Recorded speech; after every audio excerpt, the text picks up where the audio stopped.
The sound of a man hitting a woman is a sickening, hollow crack that steals the air from your lungs. But the sound of that man being your son-in-law and that woman being your only child is the sound of your world ending. I saw it from my car, a single brutal motion in the rain-streaked dome light of his Mercedes. He didn't know I was there. He never thought anyone was watching. If you believe that monsters should be dragged into the light, please like and subscribe to our channel. You need to hear what a mother's love, forged in grief and honed by rage, did next. The air in the hospital room was cold, not the sterile, antiseptic cold you expect, but the chilling, empty cold of absence. It was supposed to be the happiest day of my daughter Anna's life. Instead, I found her sitting upright in bed, her body rigid, staring at the blank television screen on the wall. The congratulations balloons drooped in the corner, their cheerful colors a cruel mockery. In the bassinet beside her, little Lily, my granddaughter, was a small and perfect bundle of life, utterly oblivious to the void that had opened up in our world. "He's not here," Anna whispered. It wasn't a question. It was a statement of fact, as flat and lifeless as her eyes. "His flight was delayed, sweetheart. You know how important this deposition was," I said, the lie tasting like ash in my mouth. For 2 days, that had been the story. Ryan Cooper, the brilliant, sought-after attorney, had been called away on an emergency work trip the moment Anna went into labor, an unavoidable career-making case in San Francisco. He'd sent flowers that were so enormous they barely fit on the windowsill, with a card signed in his perfect, confident script, "Thinking of you both every second. I'll be there before you know it. All my love, R." But I knew something was wrong. I'm a retired accountant. My life has been governed by ledgers and balance sheets, by the simple, immutable law that things must add up. Ryan's story didn't add up. No lawyer, no matter how ambitious, misses the birth of his first child for a deposition that could have been rescheduled. Not without a fight. And Ryan, for all his polished charm, was a fighter. I smoothed a stray piece of hair from Anna's forehead. She flinched, a tiny, almost imperceptible movement. My daughter, who used to run into my arms for a hug, now recoiled from my touch. Over the past year, I'd watched her shrink. She'd become quieter, more anxious, deferring to Ryan on everything from the color of the nursery walls to what she ordered at a restaurant. I had chalked it up to the stress of her first pregnancy, to the overwhelming presence of a man as successful and self-assured as Ryan. I told myself it was normal. I told myself I was being a paranoid, meddling mother. I had never been more wrong in my life. "He called," Anna said, her voice still a monotone, "said the partners insisted, he sounded sorry." Even in her broken state, she was defending him. That was the most terrifying part. The programming ran deep. Ryan had built a fortress of perfection around them. The beautiful house in the Chicago suburbs, the charity events, the smiling photos on social media. They were the golden couple, and he was the perfect husband, supportive, doting, successful. An image he curated with the same meticulous precision he used to win his cases. An image I had bought into, hook, line, and sinker. That evening, when the nurse came in to check Anna's vitals, I saw the bruise. It was a faint, yellowish-purple mark on her inner arm, just above the elbow, the kind of bruise left by a tight grip. When I asked her about it, she pulled her sleeve down instinctively. "Oh, I bumped into the door frame," she said, not meeting my eyes. "You know how clumsy I am these days." The lie was so thin it was transparent, and in that moment, something inside me fractured. The polite, deferential mother-in-law I had learned to be began to crumble. and the woman who had raised a daughter on her own after her husband died, the woman who had worked 2 jobs to make ends meet and faced down every obstacle with grim determination, began to stir. Ryan finally arrived late on the second night. He breezed into the room, all apologies and expensive, sheepish smiles. He wore a perfectly tailored suit, looking more like he'd stepped out of a boardroom than off a cross-country flight. He held a giant teddy bear for Lily and a delicate, expensive-looking necklace for Anna. He kissed her forehead and told her how proud he was, how heroic she was. And I watched. I watched as Anna's face, which had been a mask of despair, flickered with something I could only describe as desperate hope. She wanted to believe him. She needed to believe him. I watched as he held his daughter for the first time, his face a perfect picture of fatherly awe for the benefit of the nurse who was cooing in the doorway. But I saw the way his grip on Anna's arm was just a little too tight when he leaned in to whisper something in her ear. I saw the way her smile faltered for a fraction of a second. The balance sheet in my mind was flashing red. The numbers weren't just off, they were fraudulent. And as I stood in the corner of that sterile hospital room, a silent observer to this perfect family tableau, I made a silent vow. I would find the truth. I would balance the books. Leaving the hospital felt less like a homecoming and more like escorting a prisoner back to her beautifully appointed cell. Ryan was the perfect warden, carrying the baby carrier, opening doors, and fussing over Anna with a suffocating tenderness that made my skin crawl. The house was immaculate, filled with more flowers and gifts from Ryan's colleagues and clients. It looked like a home, but it felt like a stage, and we were all just playing our parts. I had offered to stay for a few weeks to help with the baby, an offer Ryan accepted with a smile so wide it didn't reach his eyes. "That's wonderful, Barbara," he'd said. "We'll need all the help we can get." It was a declaration of control, not a request for support. He wanted me where he could see me. The days that followed were a masterclass in psychological warfare. Ryan's cruelty was a quiet, insidious thing. It wasn't in shouting matches or broken plates. It was in the details. He would helpfully point out that Anna was using the wrong brand of diapers, the one his research indicated had a slightly higher incidence of rashes. He'd comment on how tired she looked, suggesting she wasn't trying hard enough to get her figure back.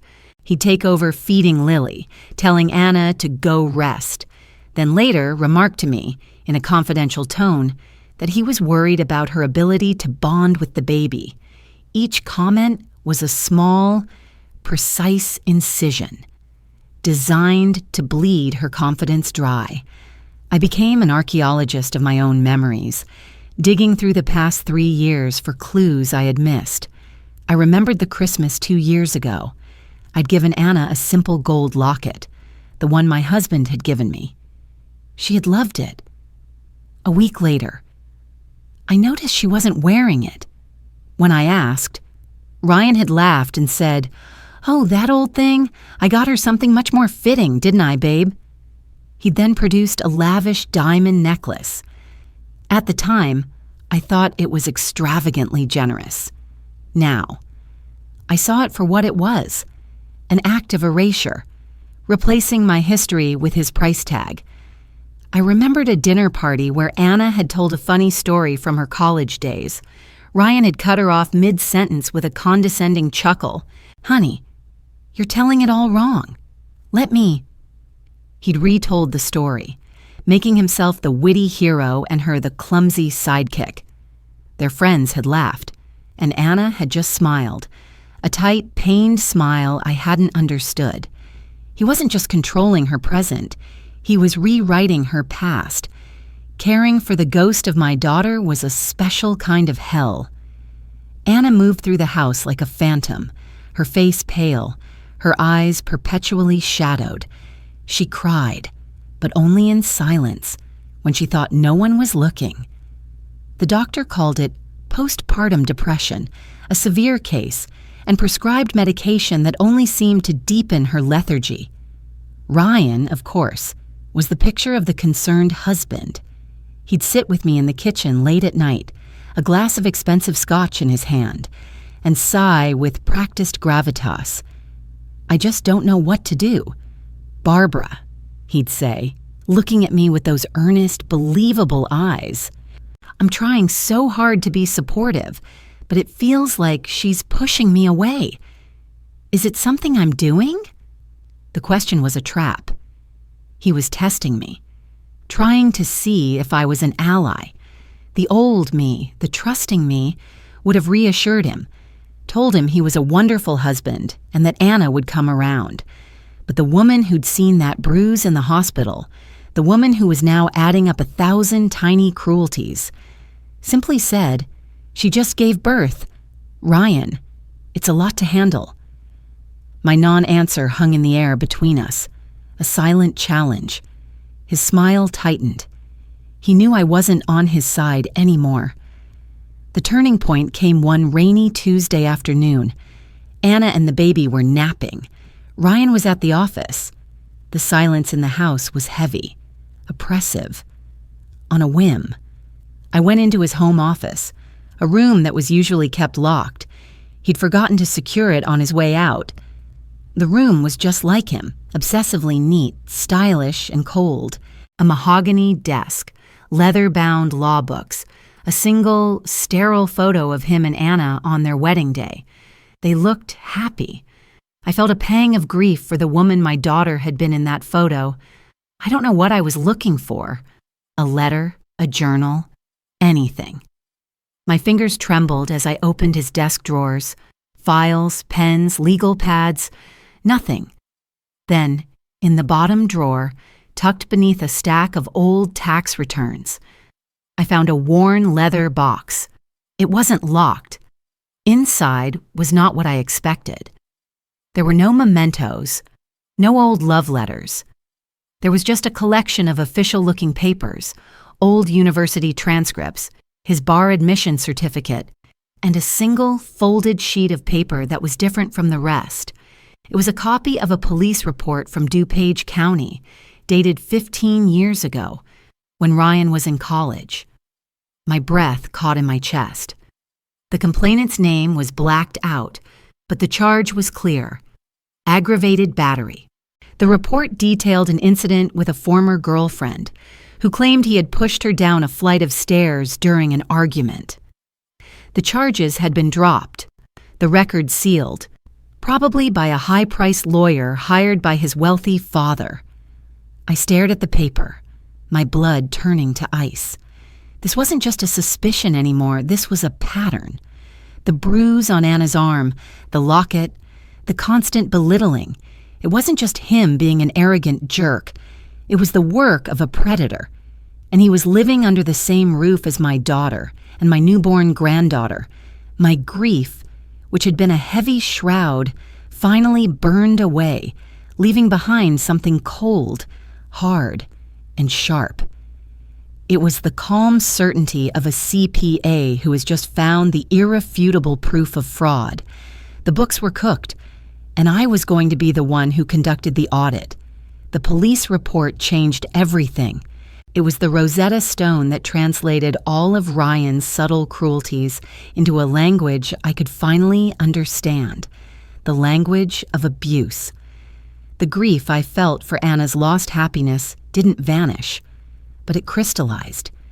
It was no longer a passive, heavy sorrow. It became fuel. That night, as I lay in the guest bed, listening to the quiet hum of the house, I knew that passivity was a luxury I could no longer afford. Justice for Anna wouldn't just happen. It would have to be meticulously built, piece by piece, like one of my old accounting ledgers. My first step was taken in the dead of night, hunched over my laptop in the kitchen. The screen's glow casting long shadows on the polished granite countertops. The name of the police department was on the report, DuPage County. I started digging. Sealed records are, by design, nearly impossible to access. But the internet has a long memory. I spent hours sifting through old university newsletters, archived local news articles from 15 years ago, and forgotten social media profiles. I was looking for a ghost, a college girlfriend from that specific time period who had suddenly dropped out of extracurriculars or transferred schools. It was painstaking, soul-crushing work. My accounting background helped. I was used to finding needles in haystacks, to following faint paper trails. I cross-referenced names from old fraternity party photos with university enrollment records. After 3 nights of this, drinking bitter coffee until the sun came up, I found her. A woman named Jessica Riley. An article in the student newspaper mentioned her winning a debate tournament in the fall of 2009. By the spring of 2010, just after the date on the police report, she had withdrawn from the university, citing personal family reasons. Finding her was one thing. Contacting her was another. She was a private citizen who had clearly tried to put this part of her life behind her. What right did I have to drag it all back up? The image of Anna's vacant eyes, the memory of her flinching from my touch, answered my question. I had every right. I found a Jessica Riley who is now a landscape architect in Portland, Oregon. Her firm's website had a professional headshot. The eyes were older, wiser, but they were the same eyes from the grainy debate team photo. My hands shook as I typed the email. I rewrote it a dozen times. I couldn't sound like a crazy person. I had to be calm, respectful, and direct. Dear Ms. Riley, I wrote, my name is Barbara Nolan. I'm writing to you about a deeply sensitive matter concerning a man I believe you knew in college, Ryan Cooper. My daughter is married to him, and I have reason to be gravely concerned for her safety. I found a sealed police report from 2010. I know this is an enormous intrusion, but I am desperate. If you are the person involved in that incident, and if you would be willing to speak with me, it could help my daughter immeasurably. I will keep anything you say in the strictest confidence.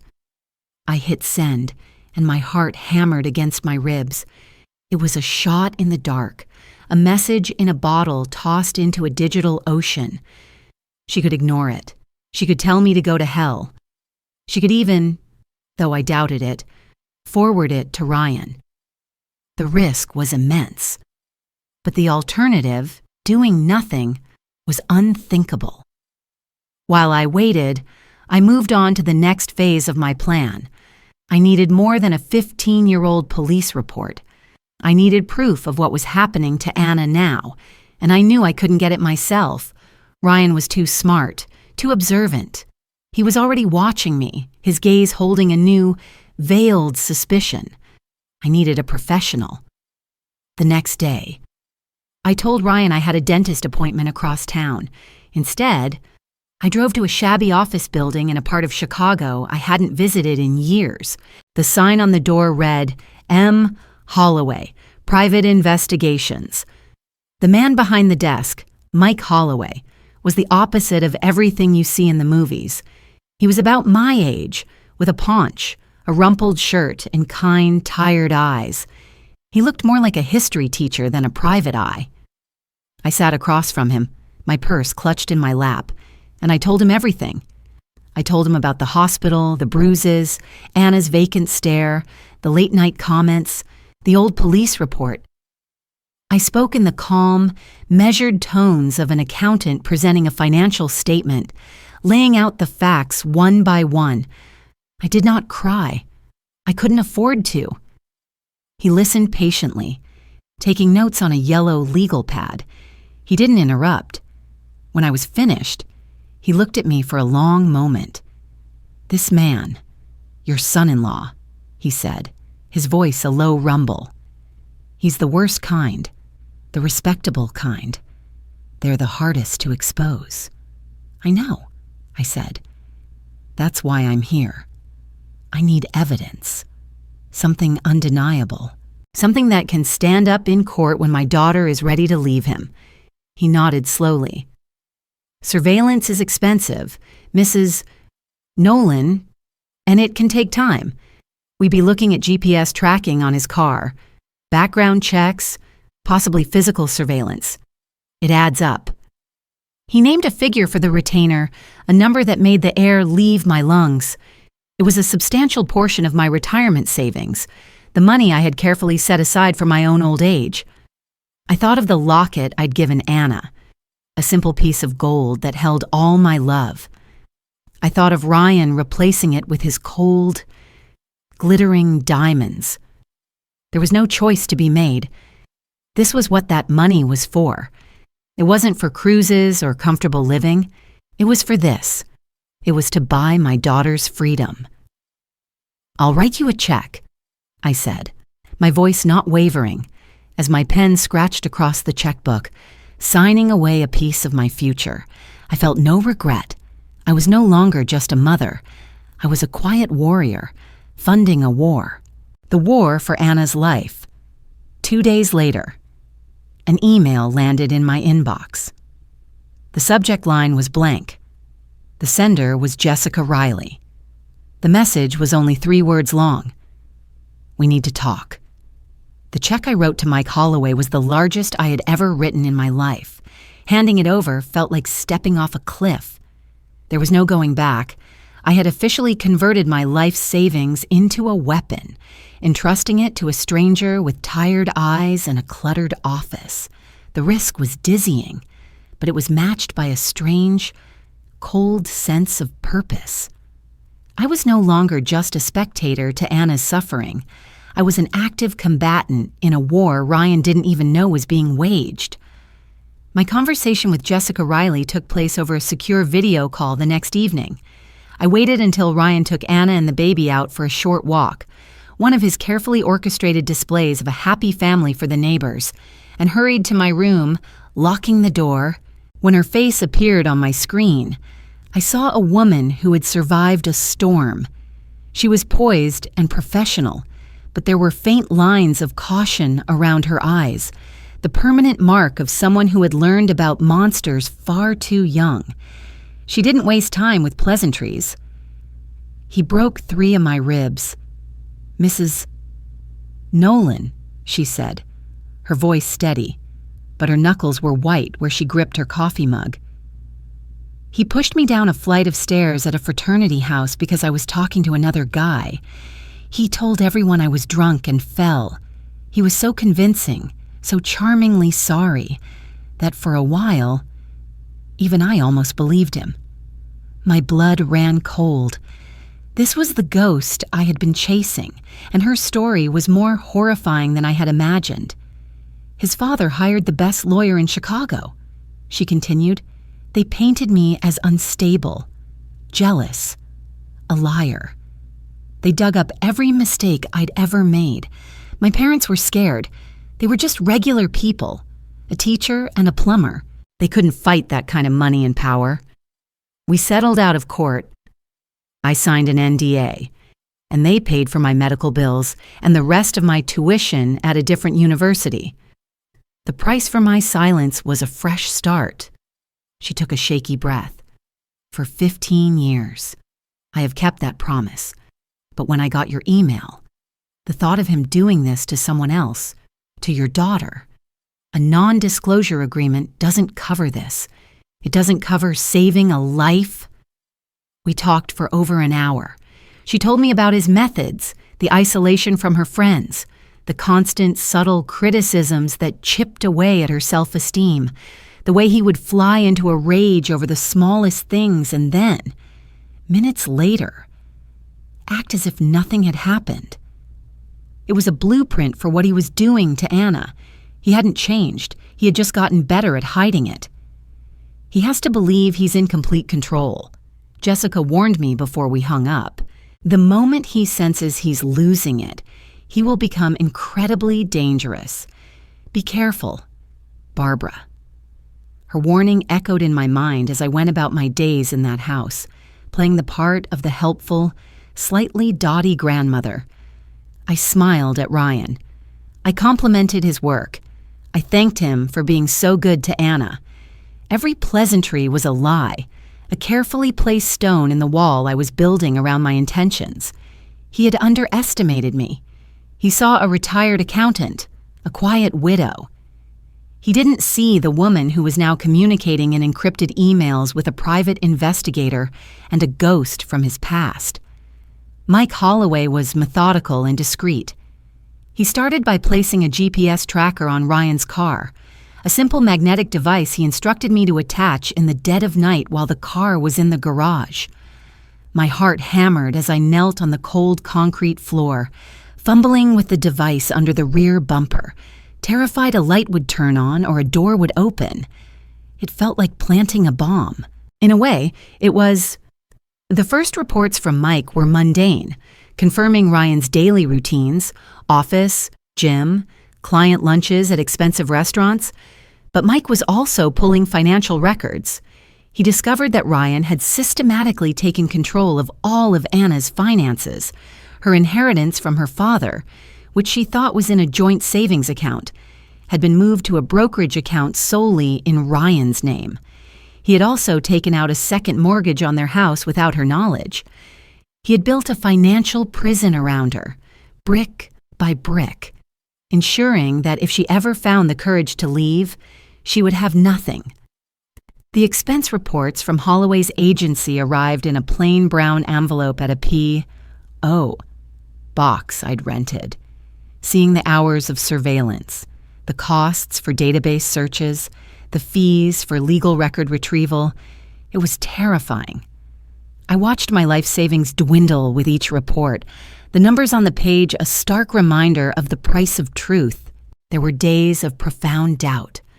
I'd watch Anna holding Lily, a fleeting, genuine smile on her face as the baby gripped her finger, and I would think, am I making things worse? Am I going to destroy what little stability she has left? But then Ryan would walk in the room, and the light in Anna's eyes would dim. He'd make a comment about the baby needing to be on a stricter feeding schedule, or he'd rearrange the pillows I had propped behind Anna's back, telling her she wasn't supporting her spine correctly. And my resolve would harden again. He wasn't just a controlling husband, he was a thief, stealing my daughter's joy, her confidence, her very self. And you cannot negotiate with a thief. You can only catch him. The money didn't matter. The only asset I cared about was my daughter. And she was in a free fall, a month into the investigation. Mike Holloway's reports began to paint a picture that was even darker and more complex than I had anticipated. The GPS tracker on Ryan's car revealed a pattern. Twice a week, during his lunch hour, he wasn't at a client meeting or the gym. He was driving to a nondescript apartment building in the city, a place far from his polished corporate world, and staying for exactly 1 hour. It could be anything, Mike told me over a crackling burner phone I'd bought for our conversations. A poker game, a therapist, an affair. It's not an affair, I said, a certainty settling deep in my gut. Ryan's ego wouldn't allow it. An affair was messy, unpredictable. It meant relinquishing a degree of control to another person. Ryan's sins were about power, not passion. He's hiding something else. Mike agreed to put physical surveillance on the apartment building. The cost for that was steep. Another gut-wrenching transfer from my dwindling retirement account. But I had to know. The threads of his secret life were beginning to surface, and I had to pull on every single one until the whole rotten tapestry unraveled. While Mike's team worked, I focused on my own quiet investigation inside the house. I became an expert in Ryan's habits. I knew when he woke up, when he checked his email, how long he spent in the shower. I learned to read the subtle shifts in the tension in his shoulders that signaled his mood. I was living with the enemy, and survival depended on knowing his movements. My callback to him was always the same, a pleasant, vacant smile. He saw his mother-in-law, the harmless older woman. He never saw the intelligence operative I was becoming. One afternoon, while he was at one of his lunches, I took another risk. I went back into his office. This time, I was looking for something specific. Financial documents, The information Mike had found about the second mortgage and the brokerage account was the smoke. I needed the fire. I knew his password for the desktop computer. He'd once typed it in while I was in the room, arrogant enough to believe I wasn't paying attention. It was the name of his first dog, followed by the number 1, a password born of supreme confidence and a lack of imagination. My hands were clammy as I logged in. I navigated through his files, my heart pounding with each click. I found a folder labeled Personal Finance. It was password protected, a second layer of security. I tried everything I could think of. Anna's birthday, his birthday, their anniversary. Nothing worked. It was a digital dead end. Defeated. I was about to log out when my eyes fell on a small, framed photo on his desk. It wasn't of him and Anna. It was an older photo of him and his father, both of them standing proudly next to a vintage Porsche. His father, the man who had bought a high-priced lawyer to make his son's assault charges disappear, a man who had enabled the monster, on a hunch. I tried the car's model number as the password, Porsche 911. The folder opened, and I fell down the rabbit hole. It was all there. Bank statements, investment reports, loan documents. He had systematically liquidated Anna's assets. The inheritance from her father, over $200,000, had been funneled into a high-risk tech stock that had then collapsed. He had gambled away her entire financial security. The second mortgage on their house wasn't for home improvements. The money had been wired to an offshore account in the Cayman Islands. He was building a golden parachute for himself, a nest egg for when he decided to discard Anna and move on. I used my phone to take pictures of every screen, my hands shaking so badly the first few were blurry. This was the proof. This was the meticulous, calculated cruelty of a man who didn't just want to control his wife, but to utterly own her, to leave her with nothing if she ever dared to defy him. The man on the pedestal, the brilliant lawyer, was a common thief. Just as I was photographing the last document, I heard the crunch of tires on the gravel driveway. Ryan was home early. My blood turned to ice. I logged out of the computer, shoved the phone in my pocket, and tried to calm my breathing. I walked out of the office, pulling the door closed just as he was coming in through the garage. "Barbara," he said, a hint of surprise in his voice. "I didn't expect you to be up here." "Oh," I said, forcing that vacant smile. "I was just looking for a book to read. Anna mentioned you had some wonderful classics." He looked at me, his eyes narrowing slightly. He glanced at the office door, then back at me. It was a long, silent moment where I was certain he knew. He could see the truth in my eyes, the terror, the disgust. He was a predator, and he had to have scented the fear on me. But then he smiled his perfect, charming smile. "Of course," he said. "Help yourself any time." He walked past me and went downstairs to where Anna and Lily were. I stood there, my back pressed against the wall, my heart feeling like it was going to beat its way out of my chest. I had the evidence, but I had also just come face to face with the terrifying certainty that he was beginning to suspect me.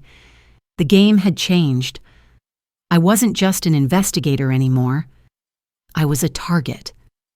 Later that night, I got another call from Mike Holloway. "We know who lives in the apartment.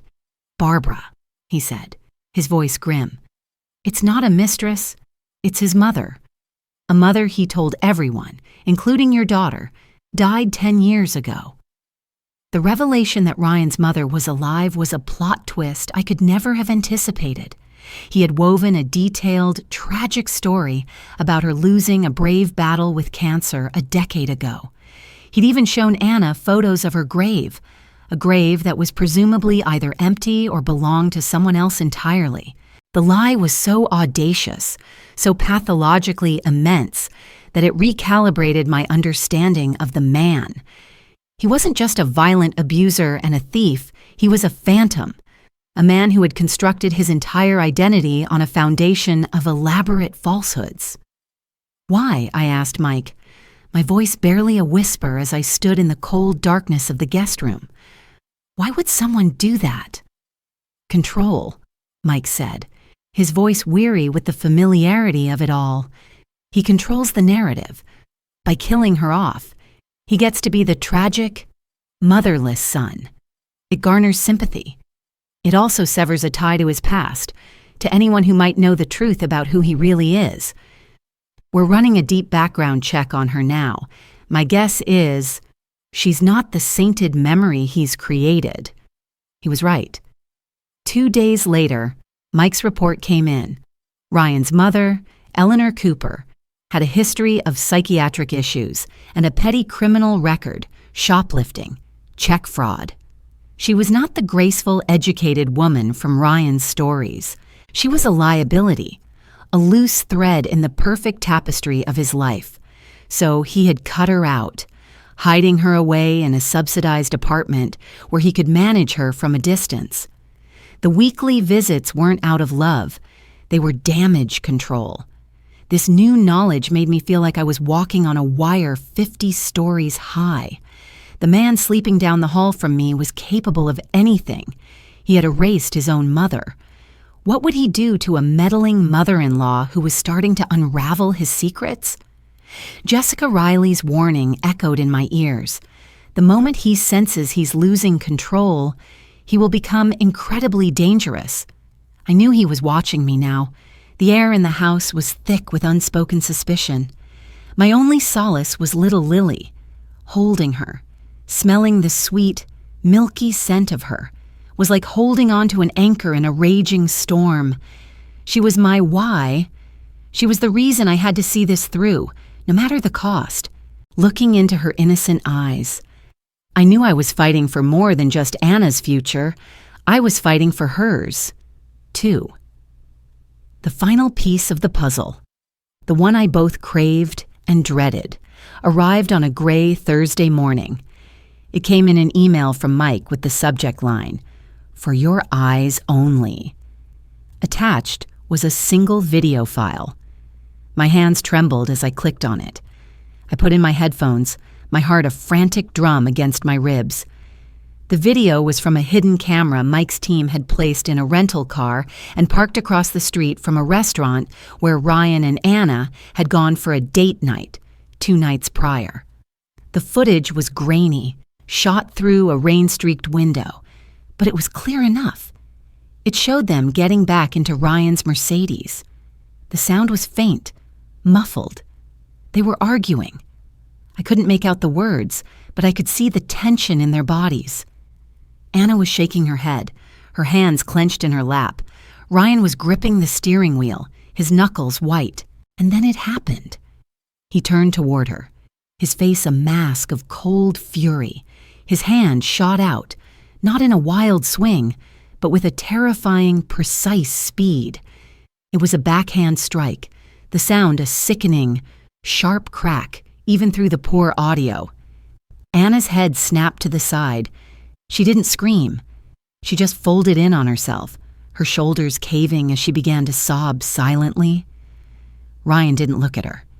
He just adjusted his tie, started the car, and pulled away from the curb as if nothing had happened, as if he had just swatted a fly. I watched it 3 times. I don't know why. Maybe I needed to burn the image into my soul, to sear away any last, lingering trace of doubt or fear. This was him, not the charming lawyer, not the doting new father. This was the real Ryan Cooper, a monster in a bespoke suit. The sight of it didn't break me. It did something else. It forged me. Every ounce of fear, every shred of hesitation was incinerated in a blast of pure, white-hot rage, the kind of primal, protective fury only a mother can know. There would be no more hiding, no more waiting. The time for quiet investigation was over. It was time to go to war.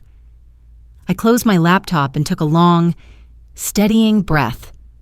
I walked to Anna's room. She was sitting in the rocking chair, feeding Lily, her face pale and drawn. She had a new, faint bruise on her cheekbone, expertly covered with makeup. She had told me she'd walked into a cabinet door in the middle of the night. I knelt in front of her, taking her free hand in mine. It was cold as ice. "Anna," I said, my voice low and firm, meeting her gaze and holding it. "We need to talk. I know what he's doing to you, and I have the proof." For the first time in months, a flicker of something other than fear appeared in my daughter's eyes. It was a tiny, fragile spark. The spark of hope, and I knew it was my job to fan it into a roaring flame. Showing Anna the truth was the most difficult thing I have ever had to do. I didn't show her the video, not yet. The sight of that raw violence would have shattered her completely. Instead, I laid out the facts as I would a financial audit, presenting the evidence of his betrayal in a calm, irrefutable sequence.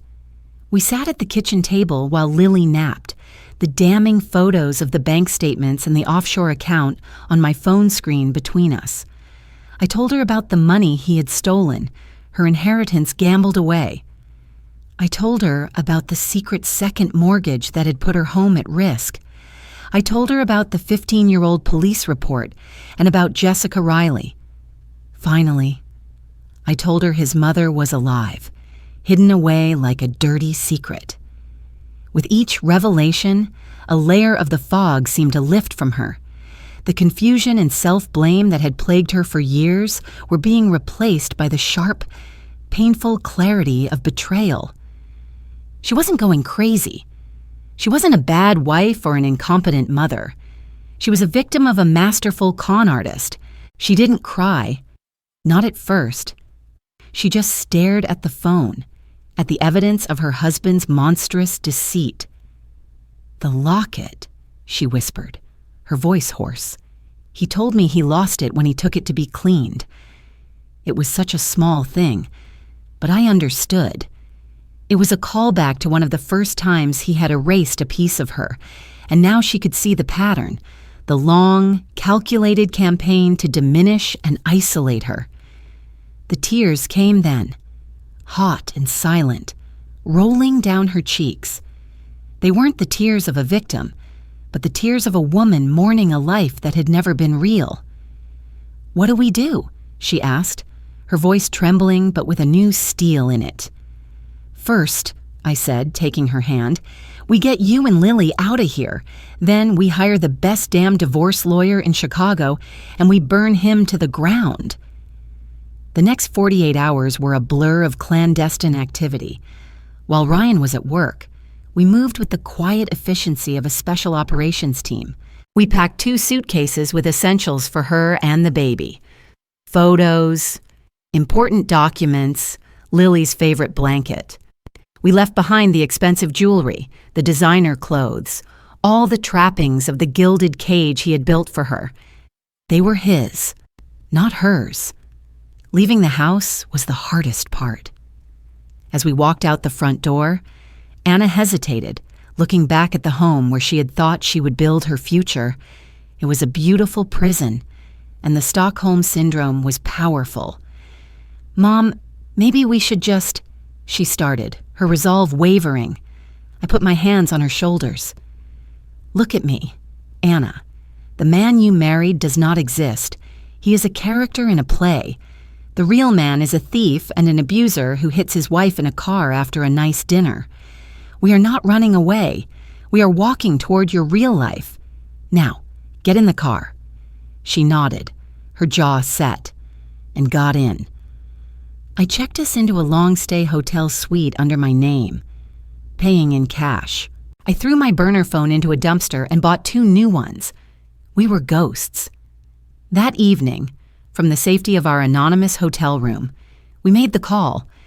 I had gotten a recommendation from Mike Holloway for a lawyer named Catherine Walsh. She was known as the Shark, a woman who specialized in high-conflict divorces involving hidden assets and domestic abuse. When we met her the next day, I understood the nickname. She was sharp, direct, and radiated an aura of controlled intensity. We sat in her plush office, and for the second time, I laid out the entire story, this time with Anna sitting beside me, occasionally adding a quiet, horrifying detail of her own. I handed Catherine a flash drive containing everything Mike had gathered, the financial records, the proof of his mother's existence, the surveillance photos, and the video. Catherine watched the video of the assault in her office, her face unreadable. When it was over, she simply closed the laptop. "Well," she said, her voice devoid of emotion, "he's a monster, and monsters are my specialty." She looked at Anna, her eyes softening for the first time. "Anna, this is going to be a battle. He will fight you with everything he has. He will try to paint you as an unstable, vindictive, unfit mother. Our job is to make sure that by the time this is over, no one will ever believe a word he says again." Meanwhile, Ryan was playing the part of the distraught husband. He left dozens of voicemails, each one escalating from feigned concern to barely concealed rage. "Anna, honey, where are you? I'm worried sick. Barbara, what have you done? You've kidnapped my daughter. Anna, if you don't call me back in the next hour, I'm calling the police and reporting you both missing." He had no idea where we were. He had no idea what we were building. While I held the evidence that could destroy him, he paraded his hypocrisy for the world to see. Posting photos of him and Lily on social media with captions like, "Missing my girls more than words can say," "Come home." Each post, each public display of his false sainthood was another nail he was hammering into his own coffin. He thought he was controlling the narrative, but the story was no longer his to write. The first shot was fired on a crisp autumn morning. It wasn't a gunshot, but the quiet, decisive sound of a process server handing Ryan Cooper a thick manila envelope as he walked into his gleaming downtown law office. Inside were the divorce papers Anna had filed, along with a temporary restraining order and an emergency motion for sole custody of Lily. The war had officially moved from the shadows into the harsh light of the legal system. According to Catherine Walsh, the scene at his office was spectacular. Ryan, who built his career on composure, apparently lost it completely. He tore the papers in half, shouting that his wife was mentally ill and had been manipulated by her senile, interfering mother. His performance, witnessed by several of his partners, was the first crack in the perfect marble facade he had so carefully constructed.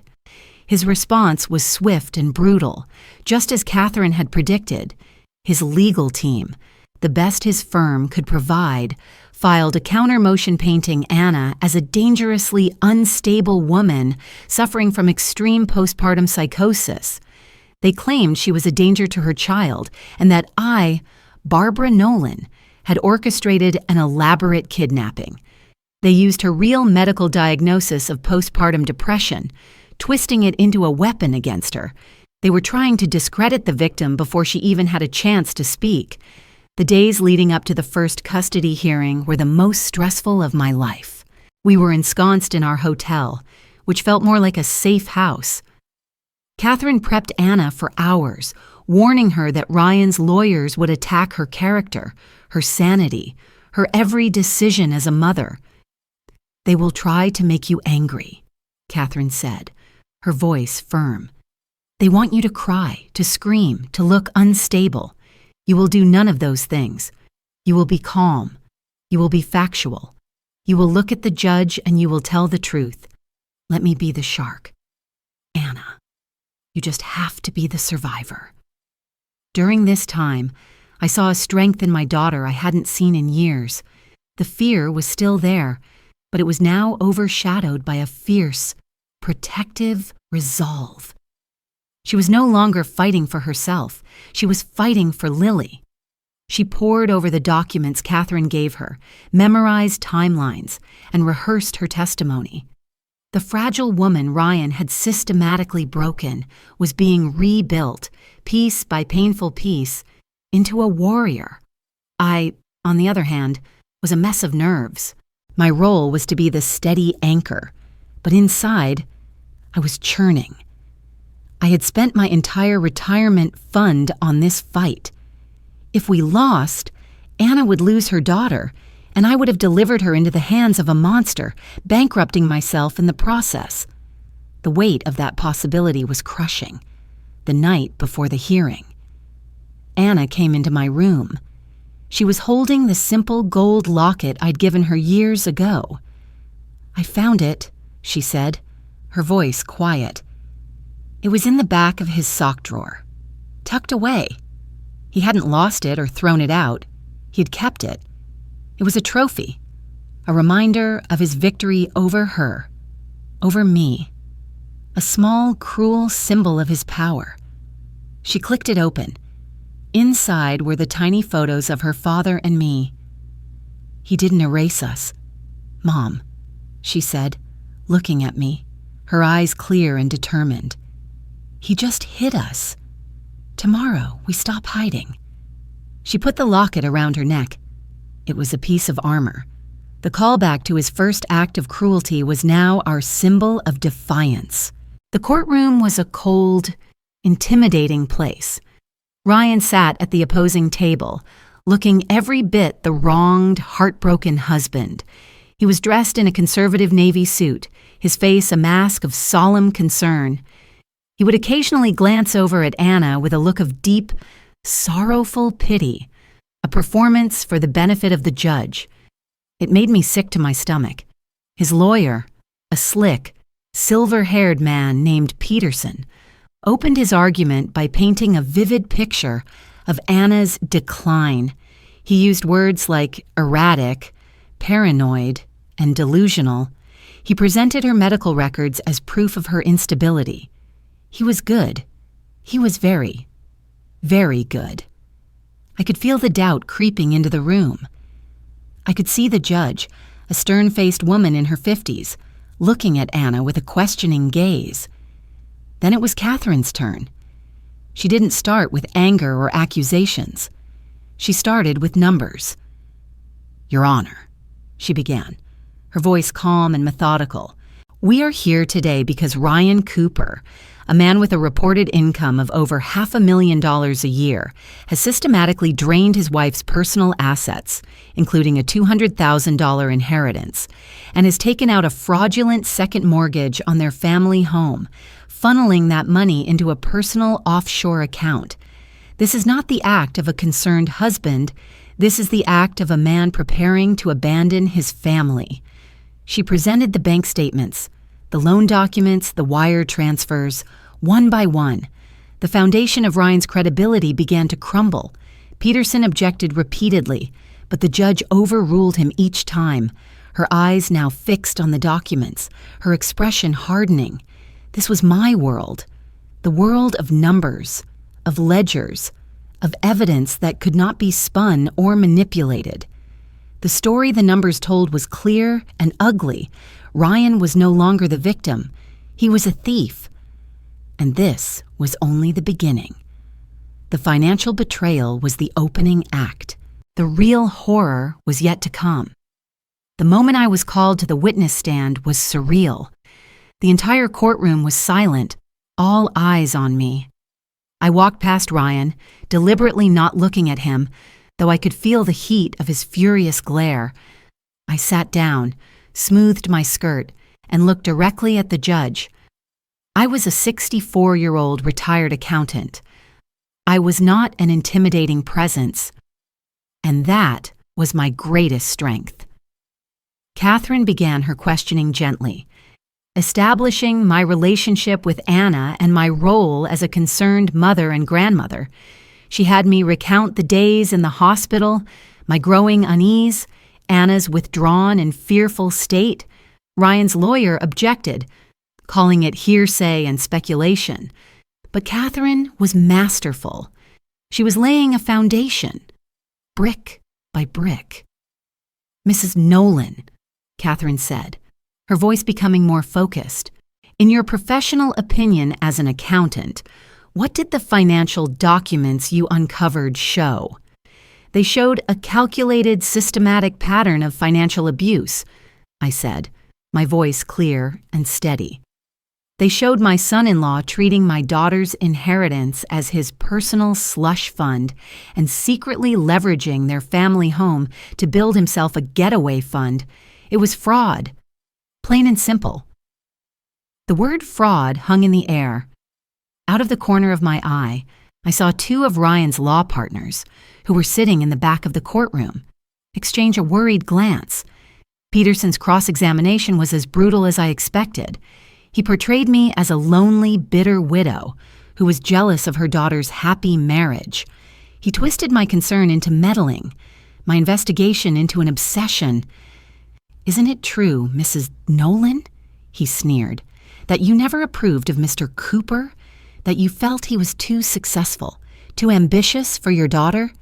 "No, that's not true," I replied calmly.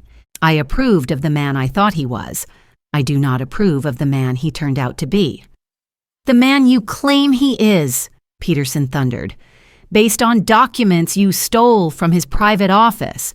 You trespassed, you invaded his privacy, and you concocted this fantasy." "I didn't concoct anything," I said, my voice rising slightly with controlled anger. "I found the truth." That's when Catherine stood up. "Your Honor, the defense claims this is a fantasy. I would like to introduce evidence that speaks to a pattern of behavior that goes back 15 years. She introduced the police report from DuPage County. Peterson fought it furiously, arguing it was a sealed, juvenile matter that had been dismissed. But Catherine had found a loophole because Ryan's team had put Anna's character and mental stability at issue. The door was now open to introduce evidence of his character and past acts to show a pattern of conduct. The judge, her face grim, allowed it. The air went out of Ryan. For the first time, his mask of supreme confidence slipped. He looked pale, shaken. The story of his assault on Jessica Riley, though brief and clinical as read from the report, landed like a grenade in the silent courtroom. But Catherine wasn't done. "And now, Your Honor, I would like to introduce evidence pertaining to the defendant's character for truthfulness." She looked at Ryan. "Mr. Cooper has told his wife, my client, that his mother, Eleanor Cooper, passed away from cancer 10 years ago. He has shown her photos of a gravesite. We have evidence that Mrs. Cooper is, in fact, alive and well, and living in an apartment in Chicago, paid for by her son." A collective gasp went through the courtroom. Ryan looked as if he had been physically struck. His carefully constructed world, his entire identity, was being dismantled before a stunned audience of his peers. Then came the final, killing blow. "Your Honor," Catherine said, her voice dropping to a somber tone, "the defense has painted my client as a paranoid, delusional woman. They claim her fears are a product of postpartum psychosis. We have a short video clip that I believe will provide some clarity on the matter." The courtroom monitors flickered to life. I couldn't watch the screen. I didn't need to. The image was burned into my memory. Instead, I watched Ryan. The grainy footage began to play. The sound of the rain, the muffled argument, and then the sickening crack of his hand hitting my daughter's face. A woman in the jury box gasped and put her hand over her mouth. The judge flinched, her eyes wide with shock. Ryan stared at the screen, his face a mixture of disbelief and pure, animalistic panic. He had been so certain of his invincibility, so sure that his actions in the privacy of his own car would never see the light of day. He looked at his lawyer, who simply stared down at his desk, defeated. He looked at his partners, who were now looking at him with expressions of utter disgust. He was naked. The bespoke suit, the expensive watch, the confident smile, it was all gone. All that was left was the monster, exposed for everyone to see. When the video ended, The silence in the courtroom was absolute. It was the silence of a world that had been irrevocably changed, the silence of a verdict already reached. I looked at Anna. She was sitting tall, the gold locket resting against her chest. She wasn't crying. Her eyes were fixed on Ryan, not with hatred, but with a kind of sad, final clarity. She was finally free. The judge looked from the blank screen to Ryan, and then to Anna. Her expression was no longer one of doubt. It was one of profound, grim understanding. In that moment, I knew we had won. The aftermath of that day in court was a controlled demolition. Ryan Cooper's life, so meticulously constructed, came apart with shocking speed. The temporary restraining order was made permanent. Anna was granted full, sole custody of Lily, with Ryan allowed only supervised visitation twice a month, pending the completion of a year-long batterer's intervention program. The judge's ruling was scathing, a verbal dismantling of his character and credibility. The fallout spread beyond the courtroom. His law firm, facing a public relations nightmare, suspended him indefinitely. The State Bar Association opened an ethics investigation based on the financial fraud and the assault. His photo, once featured in glossy magazines under headlines like Chicago's Top 40 Under 40, was now splashed across local news sites detailing the sordid allegations. The friends who had once filled their home for dinner parties now crossed the street to avoid him. In a world like his, where image was everything, he had committed the ultimate sin. He had been exposed. We never went back to the house.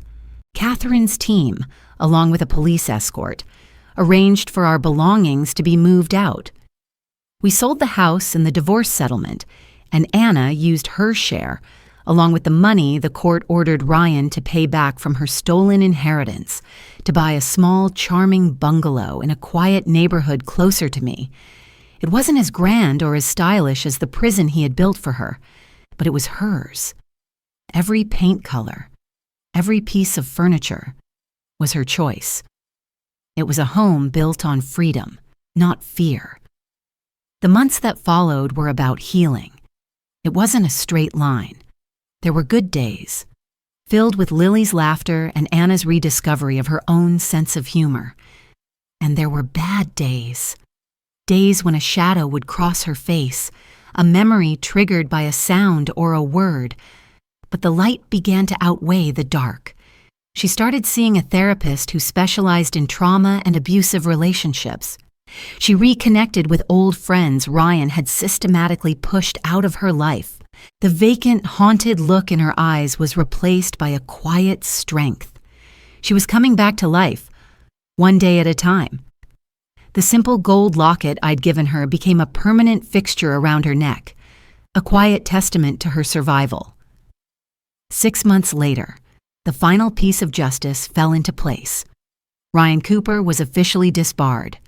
The State Ethics Committee found him guilty of moral turpitude, citing the irrefutable evidence of financial fraud against his own wife and the criminal nature of his violence. His career, the source of his power and his arrogance, was over. He was no longer a brilliant attorney. He was just a disgraced man living in a small apartment. His name, a cautionary tale whispered in the halls he once commanded. This evening, I sit in the rocking chair in Anna's new living room.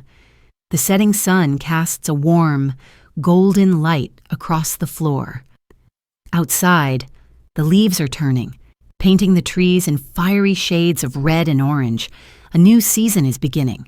In my arms, Lily is sleeping, her small chest rising and falling in a steady, peaceful rhythm. Anna is in the kitchen, humming softly to herself as she makes dinner. The sound is simple, ordinary, and more beautiful to me than any symphony. I look down at my granddaughter's perfect, sleeping face. We saved her. We saved her from growing up in a house where fear was the air she breathed, where love was a transaction, and where her mother's spirit was slowly being extinguished. we broke the cycle. A tear escapes and traces a path down my cheek. It's not a tear of sadness or of anger. It's a tear of profound, bittersweet relief. The cost was immense. My savings are gone, and there are scars on my daughter's soul that may never fully fade. But the price of truth, I now know, is never as high as the cost of silence. I look out the window at the quiet, tree-lined street. The fight is over. The books are balanced. My daughter is safe. My granddaughter is safe.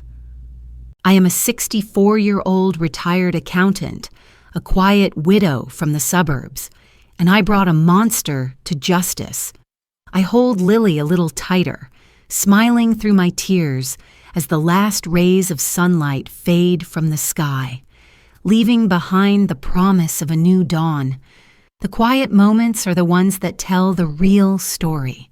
After the lawyers have packed their briefcases and the echoes of the gavel have faded, what remains is the stillness. For months, my life was a frantic race, a flurry of secret phone calls, hidden documents, and a constant gnawing fear. Now, the defining feature of my life is peace. It's the sound of my granddaughter breathing softly in her crib.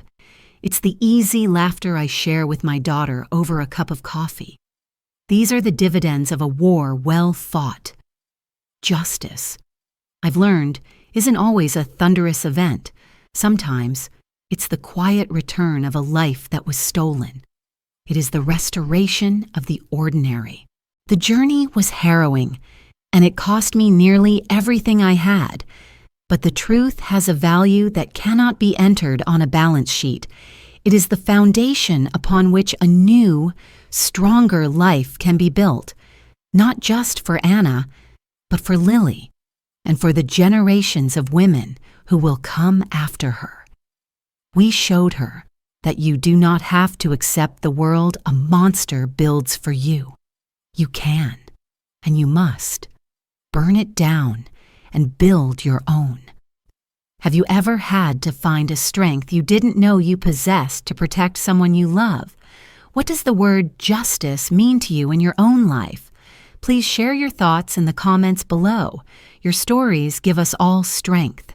If this story touched you, please consider liking this video and subscribing to our channel. Your support allows us to continue telling stories that matter.